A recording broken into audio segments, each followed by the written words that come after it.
Hi hello welcome to okay TV. నా పేరు Narasimha.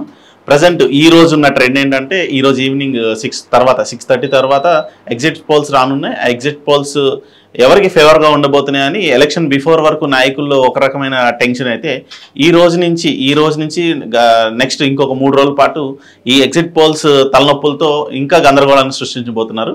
So ఒకప్పుడు ఈ ఎగ్జిట్ పోల్స్ అనేవి అంత నమ్మశక్యంగా ఉండేవి కాదు, యాక్యురేట్గా చెప్పేవాళ్ళు కాదు. ఏ పార్టీకి సంబంధించిన సెఫాలజిస్టులు వాళ్ళకు అనుగుణంగానే ఎగ్జిట్ పోల్స్ చెప్పేవాళ్ళు. ఇప్పుడున్న పరిస్థితుల్లో కొంచెం ట్రెండ్ మార్చి దీని మీద బాగా ఫోకస్ చేసి మహిళల ఆలోచన ఎలా ఉంది, మహిళల ఓటింగ్ ఎలా పడింది, విద్యావంతుల ఓటింగ్ ఎలా పడింది, లేదంటే వృద్ధుల ఓటింగ్ ఎలా పడింది, లేదంటే లేబర్ ఓట్లు ఎలా పడినాయి, ఏబీసీ కేటగిరీస్లో రకరకాల ఈక్వేషన్స్లో సర్వేస్ చేసుకుంటూ ఎవరికి ఓటేశారు, అసలు ఏ పార్టీకి ఎన్ని సీట్లు రాబోతున్నాయి, అసలు ఏం జరగబోతుంది అనే విశ్లేషణ కంప్లీట్గా ముందలే చెప్పేస్తున్నారు. ఎందుకంటే గత ఎన్నికలలో మొన్న 2023 నవంబర్లో జరిగిన తెలంగాణ ఎన్నికల్లో అందరూ మ్యాక్సిమం 65 సీట్లు కాంగ్రెస్ పార్టీ గెలుచుకోబోతుంది, ఈసారి ప్రభుత్వం మారబోతుందని చెప్పుకుంటూ వచ్చాయి. యాజ్ ఇట్ ఈస్గా అక్కడ చెప్పినట్టే తర్వాత రిజల్ట్ కూడా అలాగే ఉంది. ఇప్పుడు కాంగ్రెస్ ప్రభుత్వంలోనే ఉన్నాం. సో నెక్స్ట్ అక్కడ ఏపీలో ఒక పక్క హోరాహోరీగా బెట్టింగ్స్ నడుస్తున్నాయి. ఈ ఎగ్జిట్ పోల్స్ రాకముందలే బెట్టింగ్స్ నడుస్తున్నాయి. ఎగ్జిట్ పోల్ ఈ రోజు ఈవినింగ్ రానున్నాయి. సో ఎగ్జిట్ పోల్స్ని దృష్ట్యా ఈ బెట్టింగ్స్ విపరీతంగా పెరిగిపోయినాయి. మా నాయకుడు గెలుస్తాడని 10 లక్షలు, మా నాయకుడే గెలుస్తాడని 20 లక్షలు, ఇట్లా కోట్లలో బెట్టింగ్లు నడుస్తున్నాయి. ఈ క్రమంలో ఈవినింగ్ వెలువడబోయే ఎగ్జిట్ ఫలితాలు ఎలా ఉండబోతున్నాయి, ఒకసారి దాని విషయం ఏంటని చూద్దాం.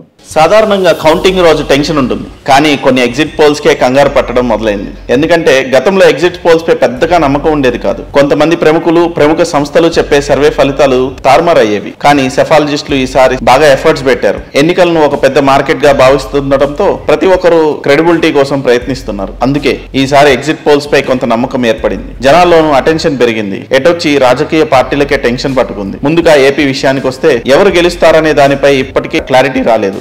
తామే గెలవబోతున్నామని పార్టీలు చెప్పుకోవడమే దీనికి కారణం. ఓ క్లారిటీకి రాలేకపోతున్నాయి ఏ పార్టీ కూడా. తెలంగాణలో జరిగిన అసెంబ్లీ ఎన్నికలప్పుడు ఎవరు గెలవబోతున్నారు అని పోలింగ్ కి 15 రోజుల ముందే తెలిసిపోయింది. చాలా మంది ఎలాంటి సర్వేలు చేయకుండానే కాంగ్రెస్ కు 65 సీట్లు వస్తున్నాయని గెస్ చేశారు. అనుకున్నట్టుగానే జరిగింది. కానీ ఏపీ అసెంబ్లీ రిజల్ట్స్ విషయంలో ముందుగా ఊహించలేకపోతున్నారు.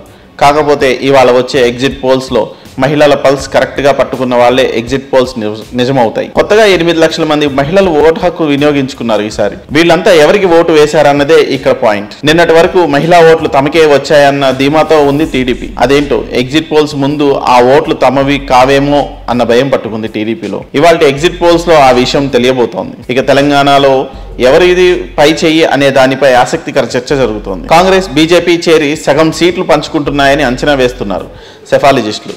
అయితే కాంగ్రెస్ పార్టీకే కొంతమంది ఎడ్జ్ ఉండొచ్చని మరో అంచనా. ఇక్కడ బీఆర్ఎస్ పార్టీ గురించి పెద్దగా మాట్లాడాలని అవసరం లేదు. ఇప్పటి వరకు ఏ సర్వేలోనూ బీఆర్ఎస్ ప్రభావం చూపిస్తుందని అనడం లేదు. మరి ఎగ్జిట్ పోల్స్ లో బీఆర్ఎస్ గురించి ఏం చెప్తారో చూడాల్సి ఉంది. ఎందుకంటే కొందరు అంచనా ప్రకారం బీఆర్ఎస్ కు గ్రాఫ్ పెరిగిందంటున్నారు.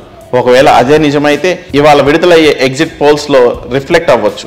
మరి ఏ సంస్థ ఎలాంటి అంచనాలు వేసిందో చూడాలి.